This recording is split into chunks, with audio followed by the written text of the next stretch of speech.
Meus queridos, a paz do Senhor Jesus, tudo bem? Como vocês estão? Espero que esteja na graça e paz, né? Nós estamos aqui no trabalho, estou dando uma descansadinha aqui um pouquinho. Vou aproveitar para fazer um vídeo, Vai né? falar que tá me ajudando, você não tá. Lá, agora que eu não estou ajudando, estou tomar um café e dar uma ajeitadinha ali. Mas eu estou com um estudo preparado aqui, vou aproveitar um tempinho aqui, né? Nós estamos esperando para liberar os cachorrinhos ali. E nós temos um estudo essa semana sobre o pecado, né? E eu marquei algumas coisas, né? Entrei na internet, preparei, né? O estudo ele fala assim: na Bíblia, pecado significa errar o alvo. O pecado é transgredir, se rebelar, desobedecer a Deus, não seguindo seu padrão perfeito. Devido ao pecado, todos ficaram separados de Deus e condenados à triste consequência da morte. O pecado é causa porque existe maldade no mundo, né?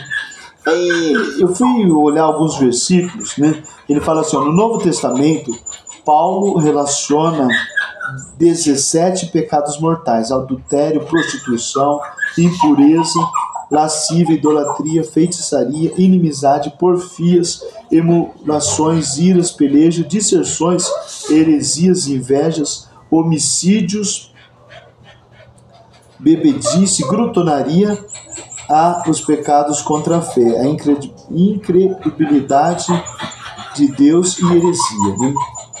E depois ele fala de os 7 pecados, né, que são a avareza, a gula, a inveja, a ira, a luxúria, a preguiça e a soberba. Os pecados podem ser vistos como a contraparte das virtudes, qualidades que constituem bons indivíduos com humildade, generosidade, empatia e etc.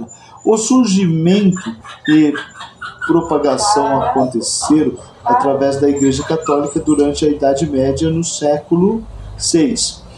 Esses aqui são os pecados capitais, né? Aqui, nessa lista que ele fala, né, ele fala no adultério. Adultério, pelo dicionário, ele fala assim, eu fui no dicionário, fui procurar ver, né? Infidelidade, instabilidade por relação carnal com outro parceiro, que não o companheiro habitual. Direito, violação, transgressão da regra de fidelidade conjugal imposta aos cônjuges pelo contrato matrimonial, cujo o princípio consiste em não se manter em relação carnais com outro fora do casamento, né? E ele fala assim, ó, eu fui buscar no dicionário, fui olhar, né, para ver, né, desde os mais remotos tempos bíblicos, sempre existiu. Adulterar significa também corromper, modificar, falsificar, né? Um dos mais notáveis personagens do Antigo Testamento, o rei Davi, sofreu consequências gravíssimas por ter adulterado com Betseba.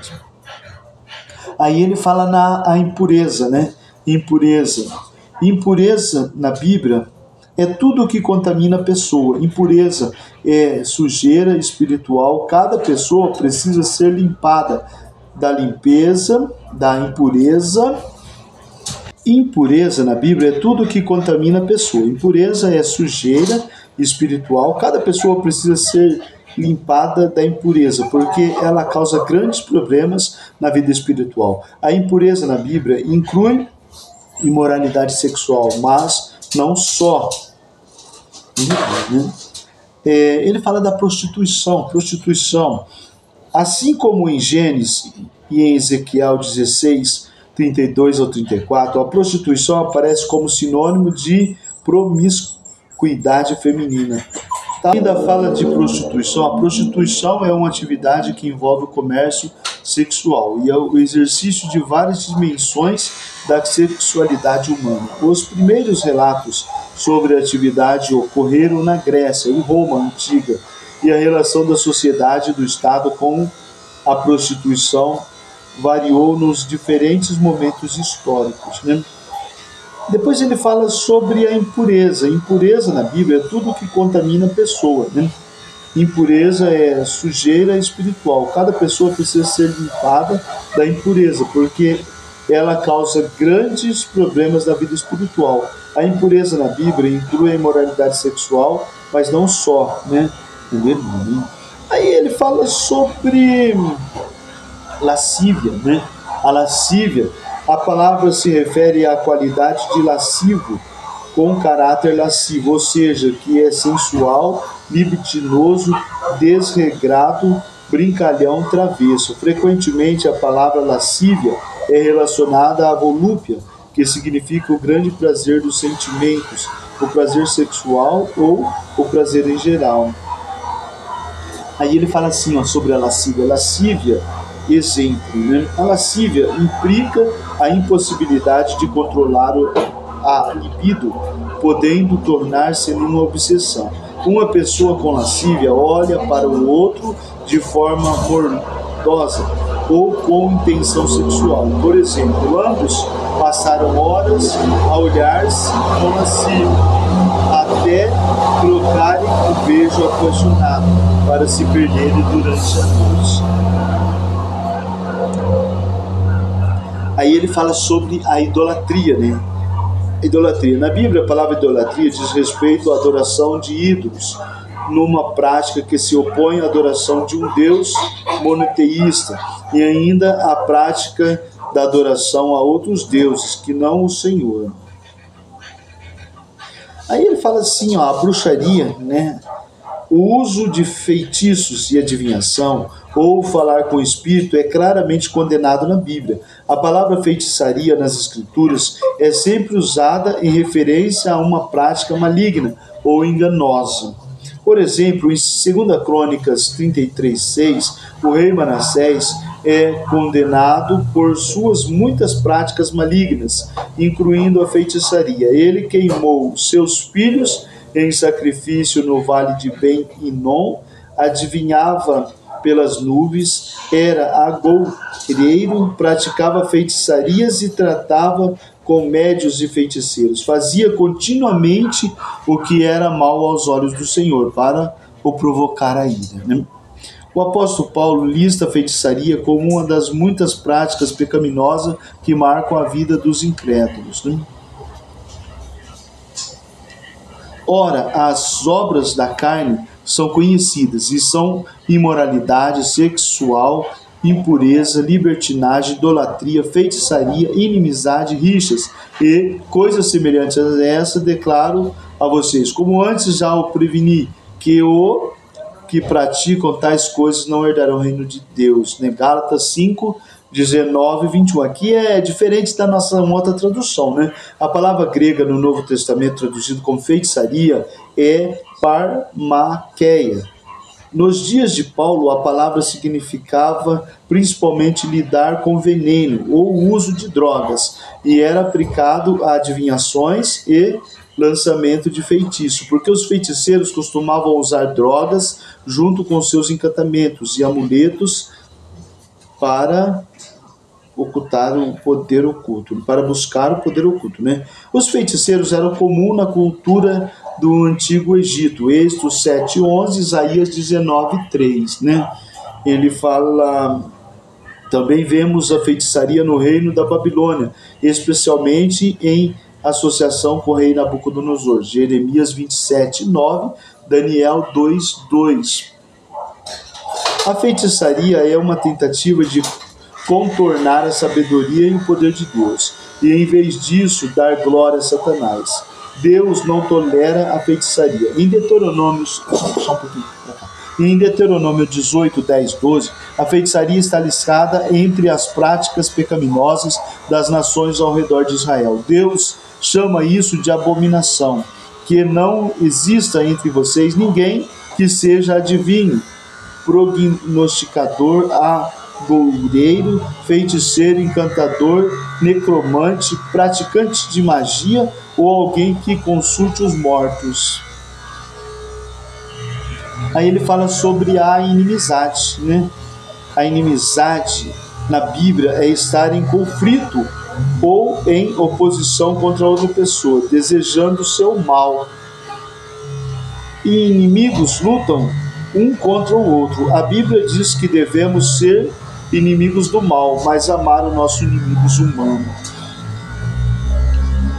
Aí ele fala sobre porfias. Porfias é discussão, briga, insistência. A porfia é uma briga que acontece quando as pessoas são teimosas, e insiste em ganhar a discussão, não dando o braço a torcer. A discussão se torna feia e as pessoas dizem coisas que não deviam. Em outros contextos, porfia significa perseverança, lutar para atingir um objetivo. Porfias é discussão, briga e insistência. A porfia é uma briga que acontece quando as pessoas são teimosas, né? E insistem em ganhar a discussão, não dando o braço a torcer. A discussão se torna feia e as pessoas dizem coisas que não deviam. Em outros contextos, porfia significa perseverança, lutar para atingir um objetivo, né? A emulação, a Bíblia condena a emulação, que é ciumenta. Em outra tradução de Bíblia, emulação são traduzidas como ciúmes. Emulação significa querer ser como a outra pessoa. Emulação pode ser uma coisa inofensiva quando queremos imitar as qualidades de alguém. A Bíblia condena a emulação, que é ciumenta, né?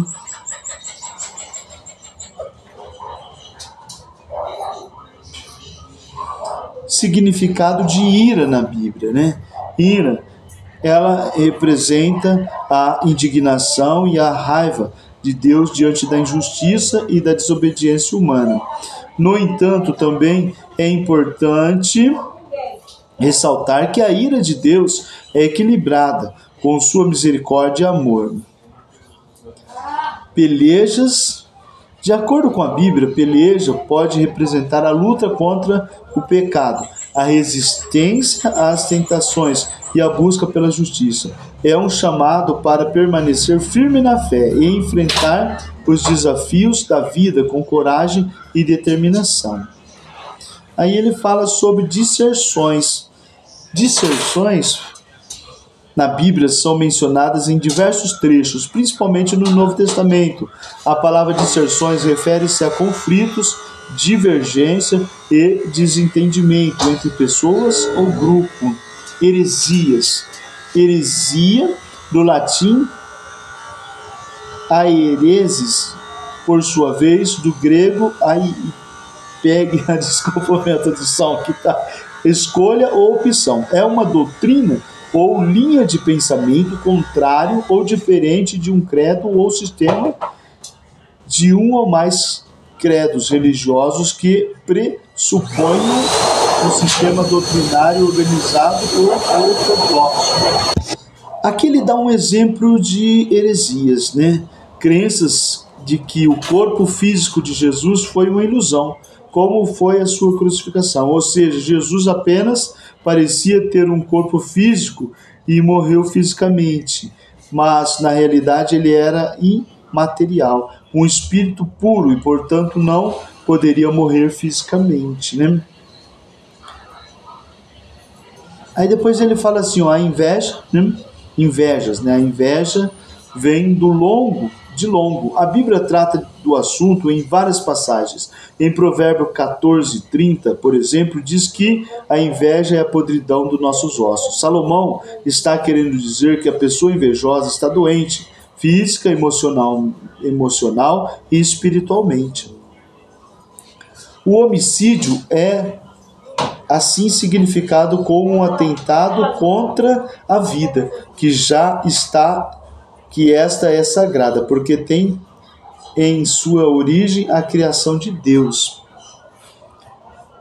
Depois ele fala assim, homicídios, né? Na Bíblia, o termo homicida é usado para descrever aqueles que cometem assassinato ou tiram a vida de outras pessoas de forma intencional.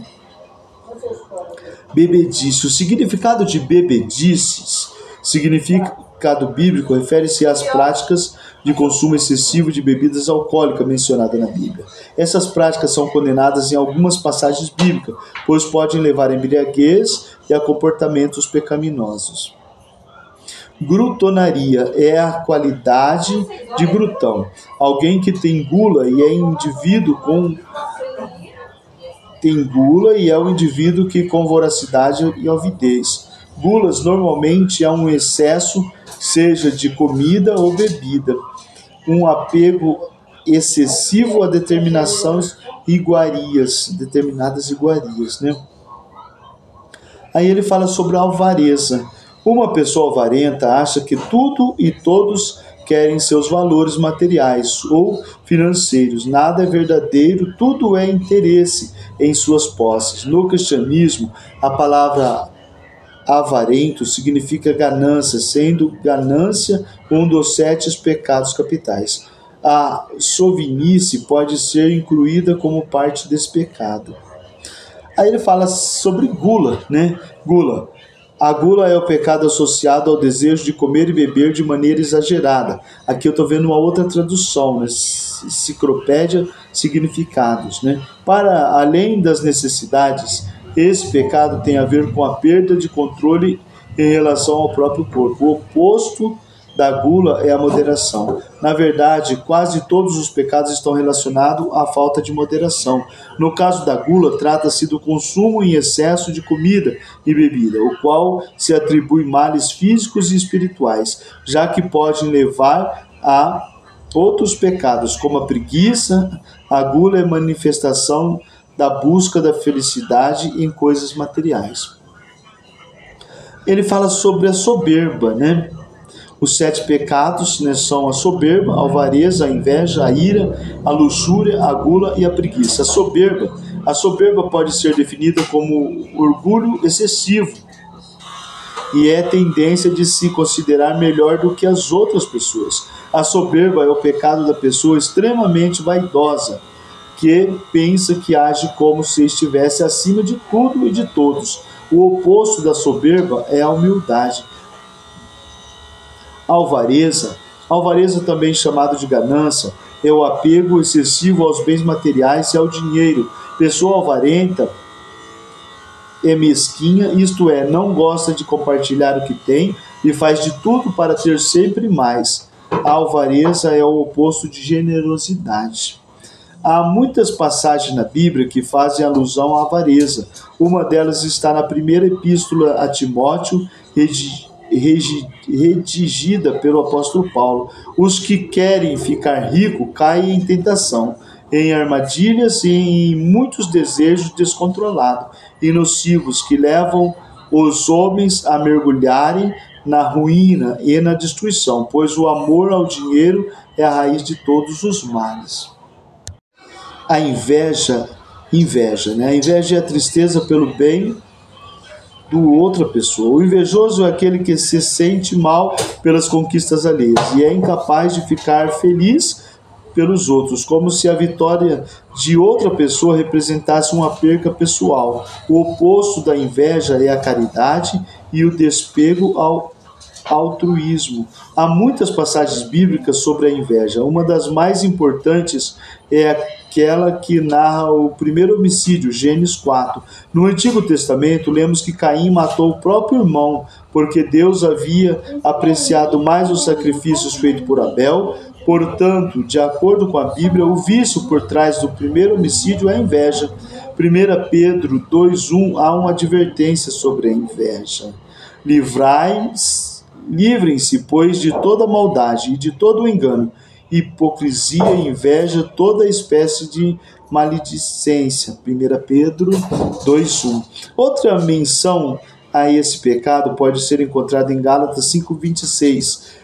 Não sejamos presunçosos, provocando uns aos outros e tendo inveja uns dos outros. Gálatas 5:6.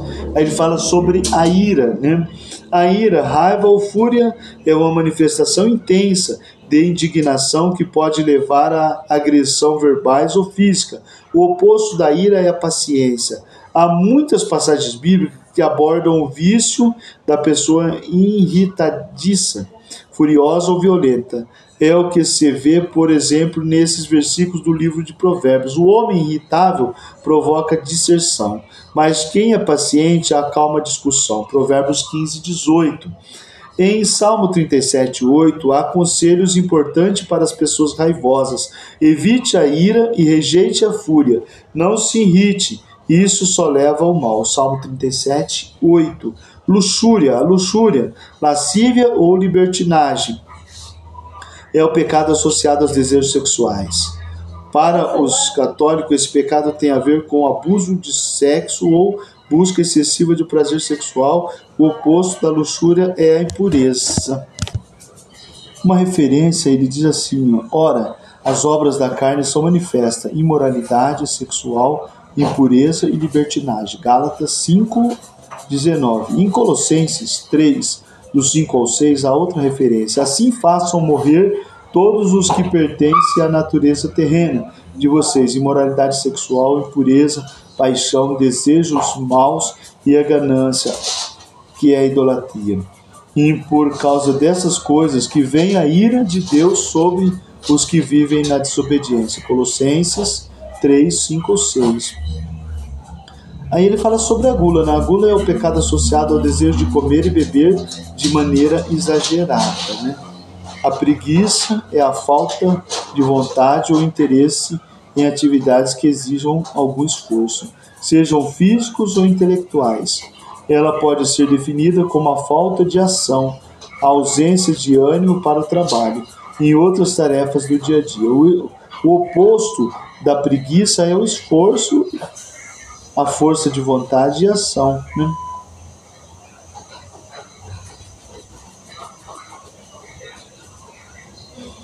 O preguiçoso deseja e nada tem, mas o desejo dos que se esforçam será atendido, né? Provérbios 13, 4. Observe a formiga, preguiçoso. Observe a formiga, preguiçoso. Reflita nos caminhos dela e seja sábio. Provérbios 6, 6. O preguiçoso morre de tanto desejar e de nunca pôr as mãos no trabalho. Provérbios 21, 25. Em Marcos 7, do 21 ao 23, há uma passagem que lança luz sobre essa questão, pois no interior do coração dos homens vêm os maus pensamentos, as imoralidades sexuais, os roubos, os homicídios, os adultérios, as cobiças, as maldades, o engano, a devassidão, a inveja, a calúnia, a arrogância e a insensatez. Todos esses males vêm de dentro e tornam o homem impuro. Marcos 7, 21 ao 23. Aqui, né, vou encerrar, né? Ficou um vídeo um pouco longo, né? Um estudo sobre os pecados, né? Que a Bíblia cita alguns, né? E dos muitos, aqui eu falei alguns dos muitos que a Bíblia cita, né? Eu quero deixar um grande abraço, né? E dá uma olhada, é muito bom, né? Fica com Deus.